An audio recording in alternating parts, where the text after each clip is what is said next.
வணக்கம். பிப்ரவரி 10, 2026க்கான தினசரி நடப்பு நிகழ்வுகளுக்கு உங்களை வரவேற்கிறோம். நீங்க டிஎன்பிஎஸ்சி தேர்வுக்கு தயாராகிட்டு இருந்தீங்கன்னா இந்த தொகுப்பு நிச்சயமா உங்களுக்கு ரொம்ப உதவியா இருக்கும். ஏம் டிஎன்பிஎஸ்சி அகாடமி விழுப்புரத்தோட இணைந்து நம்ம முக்கியமான செய்திகளை தேர்வு நோக்கில் அலச போறோம். வாங்க உள்ள போலாம். சரி, நீங்க படிக்கும்போது யோசிச்சு பார்த்திருக்கீங்களா?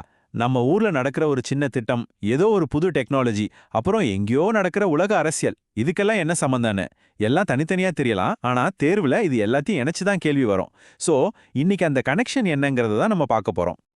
இன்னைக்கு நம்மளோட அஜெண்டா ரொம்ப சிம்பிள். முதல்ல தமிழ்நாட்டுல நடந்த முக்கிய நிகழ்வுகள், அப்புறம் சில முக்கியமான திட்டங்கள், அதுக்கப்புறம் ஒரு சட்ட தீர்ப்பை பத்தி பார்க்க போறோம். அதோட சயின்ஸ் அண்ட் டெக்னாலஜி, அப்புறம் கடைசியா பொருளாதாரம், உலக நடப்புகள்னு 5 முக்கியமான பகுதிகளை கவர் பண்ண போறோம். ரெடியா? ஓகே, முதல்ல தமிழ்நாட்டுல இருந்து ஆரம்பிக்கலாம். இங்க ஒரு பெரிய நலத்திட்ட விரிவாக்கம் நடந்திருக்கு. அத பத்தி தான் இப்ப பார்க்க போறோம்.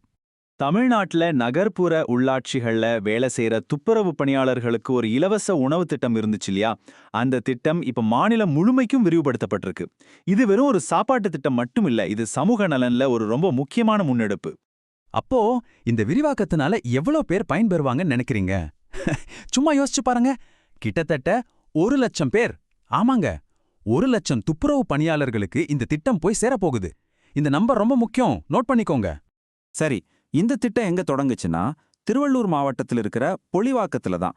முதல்ல பெருநகர சென்னை மாநகராட்சியில இருந்தத இப்ப மாநிலம் முழுமைக்கும் கொண்டு வந்திருக்கிறாங்க. மாநகராட்சிகள்ல ஒரு 48,000 பேரு, நகராட்சிகள்ல ஒரு 29,000 பேரு, அப்புறம் பேரூராட்சிகள்ல ஒரு 21,000 பேர்னு கிட்டத்தட்ட 1,00,000 பேர் இதுல வராங்க.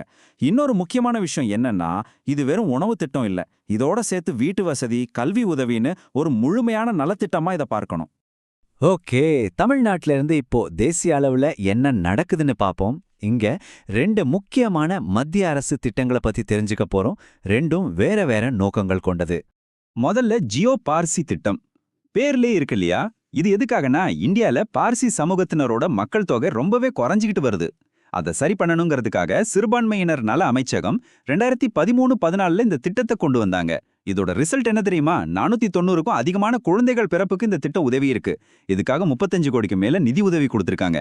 இதுல கருவுறாமை சிகிச்சை, குழந்தை பராமரிப்பு மாதிரியான உதவிகளும் அடங்கும். அடுத்து பார்க்க போறது அஷ்டலக்ஷ்மி தர்ஷன் திட்டம். இது ஒரு ரொம்பவே இன்ட்ரெஸ்டிங்கான யூத் எக்ஸ்சேஞ்ச் ப்ரோக்ராம். இத வடகிழக்கு பிராந்திய மேம்பாட்டு அமைச்சகம் நடத்துறாங்க. இதுல என்ன பண்றாங்கன்னா, லடாக், கேரளா மாதிரியான இடங்கள்ல இருந்து ஸ்டூடெண்ட்ஸ வடகிழக்கு மாநிலங்களுக்கு அழைத்துட்டு போறாங்க. அங்க உள்ள கலாச்சாரத்தை பத்தி அவங்க தெரிஞ்சுக்கிறாங்க, முக்கிய பிரமுகர்களை சந்திக்கிறாங்க. இது மூலமா நம்ம நாட்டுக்குள்ள இருக்கிற கலாச்சார பரிமாற்றமும் ஒற்றுமையும் வலுப்படுது. இப்போ நம்ம பார்க்க போறது ரொம்ப ரொம்ப முக்கியமான ஒரு விஷயம். நம்ம அரசியலமைப்பு உரிமைகள்ல பெரிய தாக்கத்தை ஏற்படுத்தின ஒரு உச்சநீதிமன்ற தீர்ப்பு பத்தி தான் பேச போறோம். இந்த வரிய நல்லா கவனிங்க.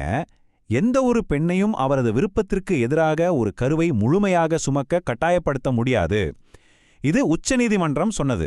இது ஒரு பெண்ணோட இனப்பெருக்க உரிமையை உறுதிப்படுத்துது. இது எந்த அடிப்படை உரிமையோட சம்பந்தப்பட்டதுன்னு தேர்வுல கேட்கலாம். பதில் ஆர்டிகிள் 21, அதாவது வாழ்வதற்கான மற்றும் தனிநபர் சுதந்திரத்துக்கான உரிமை. சரி, இந்த விஷயத்துல சட்டம் என்ன சொல்லுது? அதாவது medical termination of pregnancy act 2021. இதை 3 படியா பிரிச்சுக்கலாம். 1, 20 வாரம் வரைக்கும் கருக்கலைப்பு செய்ய ஒரு டாக்டரோட கருத்து போதும். 2வது, 20லேருந்து 24 வாரம் வரைக்கும்னா சில சிறப்பு பிரிவினர் இருக்கு. அதாவது மைனர்கள், பாலியல் வன்கொடுமையால பாதிக்கப்பட்டவங்க, இவங்களுக்கு 2 டாக்டர்ஸோட கருத்து தேவைப்படும். 3வது, 24 வாரத்துக்கு மேல, இது ரொம்பவே அரிதான சூழல், கருவுல இருக்கிற சிசுவுக்கு ரொம்ப தீவிரமான குறைபாடுகள் இருந்தா மட்டும் ஒரு மெடிக்கல் போர்டு முடிவு செஞ்சு அனுமதிப்பாங்க. இந்த 3 ஸ்டேஜும் ஞாபகம் வச்சுக்கோங்க. ஓகே, இப்போ கியரை மாத்தி சயின்ஸ் அண்ட் டெக்னாலஜி பக்கம் போலாம். பயோடெக்ல இருந்து விண்வெளி வரைக்கும் சில முக்கியமான அப்டேட்ஸ் இருக்கு. நீங்க படத்துல பார்க்கறது தான் சிக்கிள் செல் நோய்.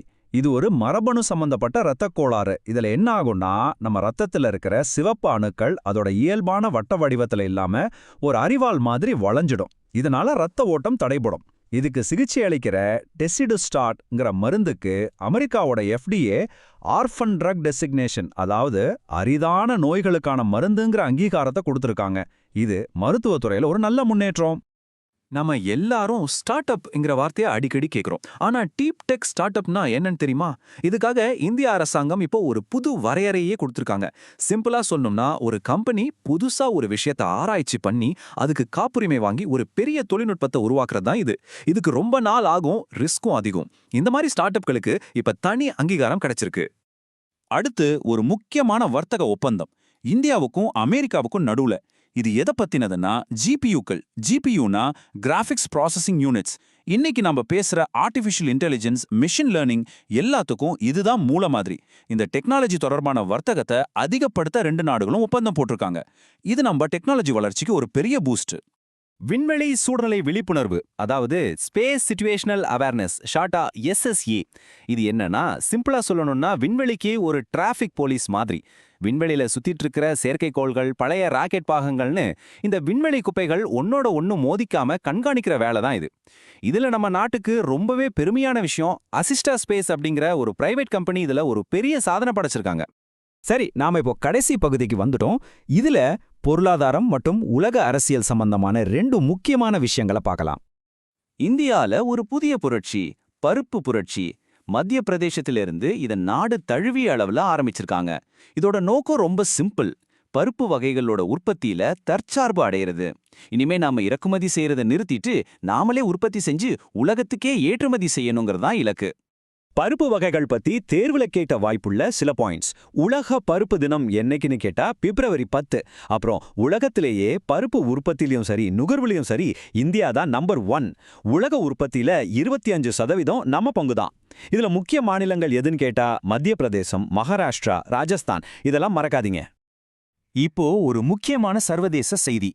ஜப்பான்ல சானே டகாயிச்சி அவங்க தலைமையிலான லிபரல் ஜனநாயக கட்சி, அதாவது LDP, ஒரு வரலாற்று சிறப்புமிக்க தேர்தல் வெற்றியை பெற்றிருக்கு.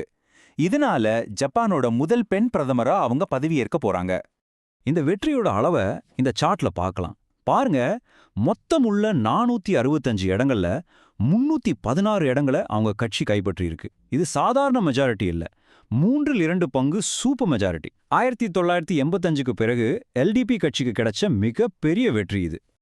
ஓகே, இவ்ளோ நேரம் பார்த்தத ஒரு சின்ன ரீகேப் பண்ணிடலாம். உங்க தேர்வுக்காக நீங்க கண்டிப்பா ஞாபகம் வச்சுக்க வேண்டிய சில முக்கிய பாயிண்ட்ஸ். தமிழ்நாட்டோட உணவு திட்டம் இப்போ 1 லட்சம் துப்புரவு பணியாளர்களை சென்றடையுது. இனப்பெருக்க உரிமை சம்பந்தமா உச்சநீதிமன்றம் ஒரு முக்கியமான தீர்ப்பு கொடுத்திருக்கு. இந்தியா பருப்பு புரட்சி மூலமா தற்சார்பு அடைய இலக்கு வச்சிருக்கு. கடைசியா ஜப்பானுக்கு சானே டகாயிச்சி மூலமா முதல் பெண் பிரதமர் கிடைச்சிருக்காங்க.